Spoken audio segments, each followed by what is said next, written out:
ERi-TV viewers, welcome to English News broadcast for this hour. I'm your reporter Bersabet Takhle, and following are the major headlines for today. Monetary contributions to augment National Martyrs Trust Fund. Seminar on controlling the prevalence of malaria in Tessene subzone. U.S. orders a submarine to the Middle East.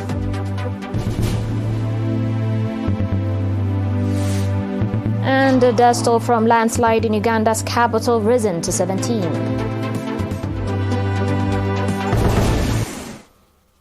On your domestic reports, Eritrean nationals both within the country and abroad have extended monetary contributions to augment the National Martyrs Trust Fund and support the families of martyrs. This is according to a report by the Ministry of Labour and Social Welfare.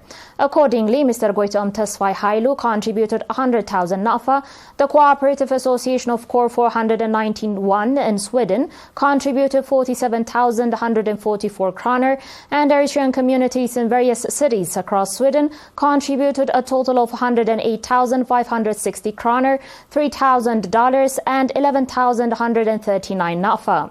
Additionally, the Eritrean community in Norway contributed 5,000 kroner. The Lideta Mariam Tawahdo Orthodox Church in Menheim contributed 300 euros, and the Eritrean National Committee contributed 8,412 NAFA towards augmenting the National Martyrs Trust Fund. Similarly, the Eritrean community in Germany contributed 13,700 euros. Nationals in the Netherlands contributed 6,120 euros. Mr. Temesgen Kefletian from Angola contributed $720, and Mr. Mahari Takhle and Ms. Gennet Kasai contributed 3,500 kroner in support of the families of martyrs. In the same vein, Eritrean nationals in Jeddah and its surrounding areas contributed 20,670 riyals in support of the National Association of Eritrean War-Disabled Veterans. The Office of the Tessene Subzone Administration, in collaboration with the National Union of Eritrean Youth and Students and the Ministry of Education, organized a seminar for participants of the Students' Summer Work Program, focusing on controlling the prevalence of malaria. At the seminar held on 9 August, Mr. Filimon Tesfazgi, a public health expert, emphasized the importance of youth participation in fully controlling malaria prevalence. He noted that the types and characteristics of mosquitoes are constantly changing, and diseases caused by mosquitoes infections are increasing. Mr. Filimon highlighted that environmental sanitation, clearing mosquito breeding areas, spraying pesticides, and the proper use of impregnated bed nets play a significant role in minimizing infections and deaths caused by the disease. Mr. Mellis Gabrai, head of the National Union of Eritrean Youth and Students in the subzone, urged the students to actively participate in environmental sanitation activities alongside the greening campaign to control diseases that could arise during the rainy season. The students expressed their readiness to contribute to the successful implementation of the summer work program and to control the prevalence of malaria. According to reports, 600 students in Tessene subzone are participating in the program. On your last domestic report, with the active participation of residents in Af'abit town, over 8,000 tree seedlings have been planted as part of a greening initiative. Mr. Jamal Idris, a representative of the Forestry and Wildlife Authority, reported that of the total seedlings, 2,000 were planted by participants of the Students' Summer Work Program.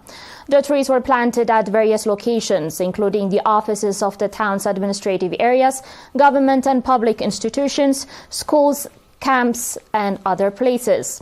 In related news, Mr. Usman Idris Noor, an agricultural expert and one of the coordinators of the program, reported that over 5,000 cubic meters of water diversion schemes and 12,000 meters of terraces have been constructed in the Af'abit zone through the Students' Summer Work Program. Speaking to the participants, Mr. Ahmed Mohammed Noor Rajib, administrator of the subzone, commended the students for their active participation in the program and encouraged them to take advantage of the educational opportunities provided and become competitive students. The viewers will be back shortly with your international reports and more, so please stay tuned.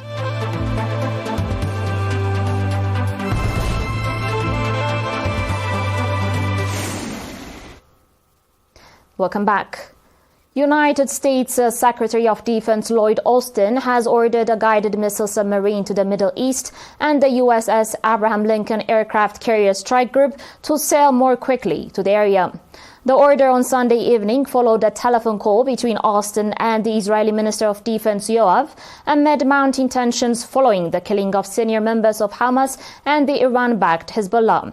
Nearly 40,000 people have been killed since Israel began its war on Gaza last October after Hamas launched a surprise attack on Israel. An estimated 1,139 people were killed during the attack on Israel, with more than 200 people taken captive by Hamas.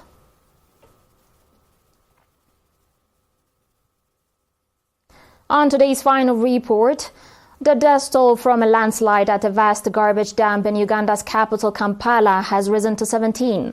A Red Cross official said this on Sunday as rescue workers continue to dig for survivors. After torrential rain in recent weeks, a huge amount of garbage at the city's only landfill site collapsed late on Friday, crushing and burying homes on the edge of the site as residents slept. As per reports, 4 more bodies were retrieved on Sunday, bringing the total to 17. President Yoweri Museveni said in a statement that he had directed the Prime Minister to coordinate the removal of all those living near the garbage dump. According to further reports, the government has also started investigations into the landslide's cause and will take action against any officials found to have been negligent. You're still watching us on ERi-TV viewers, and now recap of the major headlines. Monetary contributions to augment National Martyrs Trust Fund. Seminar on controlling the prevalence of malaria in Tessenei subzone. U.S. orders submarine to the Middle East.